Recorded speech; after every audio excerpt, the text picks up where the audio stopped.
Do you remember those adventure games, the like click and point adventure games where you were, I don't know, like the Secret of Monkey Island type of stuff? I actually was a big fan of Monkey Island, so I'm glad that you used that one as an example. I feel like that's the golden example. Everybody who liked those type of games and was around for them played that game because LucasArts hit gold when they invented that kind of adventure game.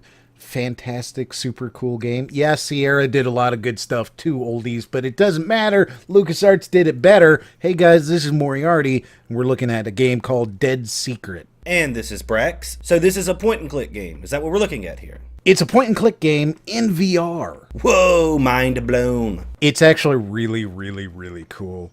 This game, you move around by like choosing where you're going to move, and then it moves you there, which is very gentle. It's the type of thing that if you are prone to nausea in VR, you'll be okay. So you say you click where you want to go or point where you want to go and it carries you there. Do you transport or do you walk? It will walk you over there, again, very gently. You just kind of go like, I want to walk over to the desk. And then it's like, okay, now you're walking to the desk. And then you're at the desk. Very cool. And it's very, very simple. It's a interesting story. One of the more intriguing stories that I've seen in this style of game in at least a while. It's not like there's a whole lot of adventure games nowadays, but of the few that do exist, this is good. Yeah, that makes sense. You said that it had an interesting story. That's always something that you need to make a good adventure game. What good is an adventure without a great story, right? Yeah, and it does have a good story. It's a mystery. Find out all the stuff and solve the mysteries. And there's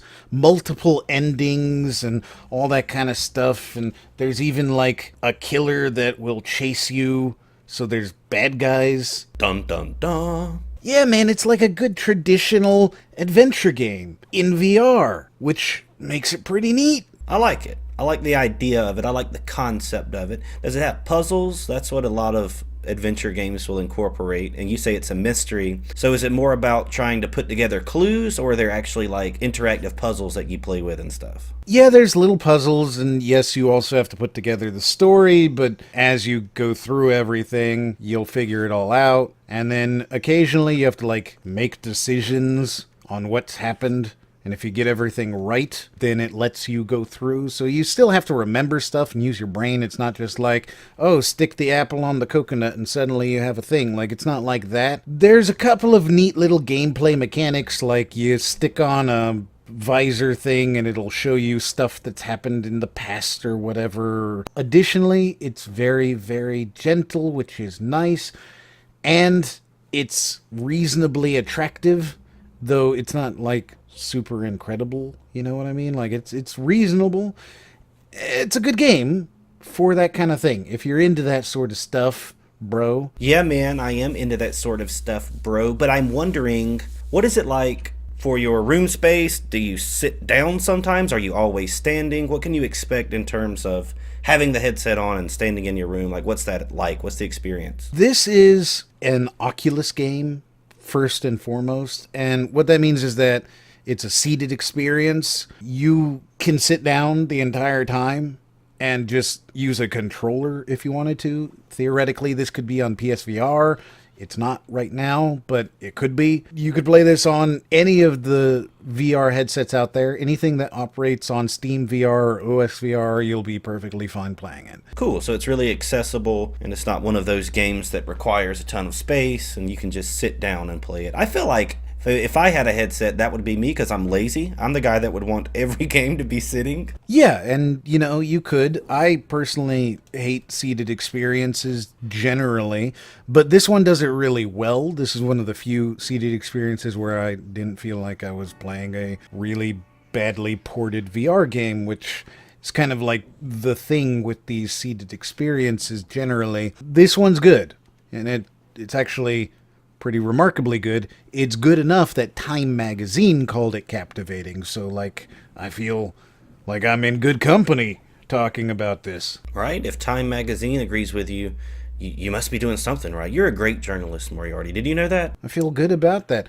I mean, like, this is one of the games that has interested a lot of people. Now, did you play like Deadly Premonition or Dark Dreams Don't Die? No, I have not played those. The director of that game absolutely loved this game. Time Magazine loved this game. Everybody has loved this game. It's a very neat game. It is also a $15 experience. $15.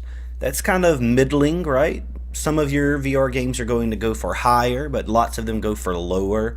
So is it worth 15? I think that's really difficult to answer because you have to like adventure games. And I typically, when we talk about games, right, you have a pretty good idea of if you're going to enjoy it or not. Like, I like fast-paced shooters, and I really enjoy business simulators, and you like beer drinking fishing games. Like, I resent that, sir. that's your thing. It's okay.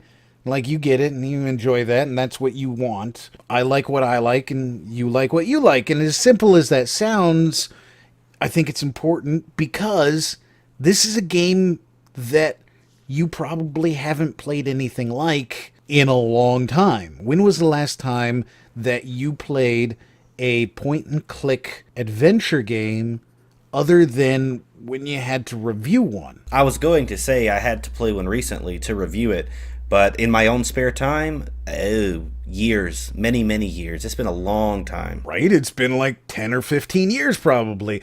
People just don't play them that often anymore. Well, people just don't make them that often either. True as well. There's a double thing going on there, like people don't make them and people don't play them. The adventure model kind of died out a long time ago, and like generally speaking, you don't see these games anymore, and you sure don't see them in VR. So it's unique. It has its own thing going on. I think it's really interesting to take those two concepts because what this reminds me of is like a retro type thing, a retro game sort of, or a retro game genre. And then you have VR, which is like cutting edge technology, and it's so modern and it's hip and it's the new thing that everybody wants to try out, right? And then you combine those two into one, and it's just a really super neat idea. And it is. It's super neat. I just can't tell you if I think you should play it or not because you have to like adventure games. And I really hate doing these like caveat type things of like, you'll like this game if you like X, because I feel like that's a cop-out when you're critiquing something. Right? Stop copping out, Moriarty. Stop riding the fence about everything. I'm so tired of that. And I do. I feel like that's what it is. But it's an adventure game. You have to like adventure games or you're just not going to have a whole lot of fun. Well, I do like adventure games, so I will have a lot of fun. It's very... well, you get what I mean, though. Like, it's hard to say if somebody will enjoy it or not. Yeah, I totally get what you mean. For the people watching the video, maybe they don't like adventure games. Maybe that's not their cup of tea. So you don't want to tell them to spend 15 of their hard-earned dollars to buy a game that isn't a bad game. It's just a game that they personally wouldn't enjoy because of their own taste. I know what you mean. Yeah, it's remarkably difficult to say anything like that. Like, and I feel like this is one of the few times when you need to have that caveat of you'll like it if you like it. I totally dig. It's a cool game. I liked it. I think it's really neat. It has a lot of different endings. The story is interesting. The gameplay is unique. I like it. I recommend it. I think $15 isn't a bad price for it if you like this type of game. I think that's a totally fair assessment. You've done a great job of making me interested in it, so kudos for at least that. And I don't mind you taking the middling stance because I totally know what you mean. I was only kidding. For those people out there that do enjoy those adventure games, maybe this would be totally for you. And I think that it could be because some gamers have been gaming for a really long time and they're familiar with this sort of stuff. And they can automatically know, oh yeah, this is the type of game that I want to play. And I think that it's really, really great that there is someone making a VR title for those type of players that used to love to play adventure games. It's so cool. I will throw in one last thing, and that is that you can also buy this game and play it in not VR. Brain explosion at the end. So if this looks interesting and you're like, man, this looks really cool, I wish I had a Vive, Oculus, or other OS VR, Steam VR type of headset, because that's how everybody thinks, and that was exactly what went through your brain, and now you're thinking I'm a psychic. If that's what you were thinking, you can also buy the game for $15 and play it not VR, in which case it's a good game and it's a good adventure game, but I think it might not be worth the $15 in that case because you're missing the immersion of being in VR. But still, it's a worthwhile thing if you're looking for it. Fair enough. If you like it, like it. If you don't like it, don't like it. But if you did like it, go ahead and watch another one up there in the corner. And as always, We'll see you guys on the next one.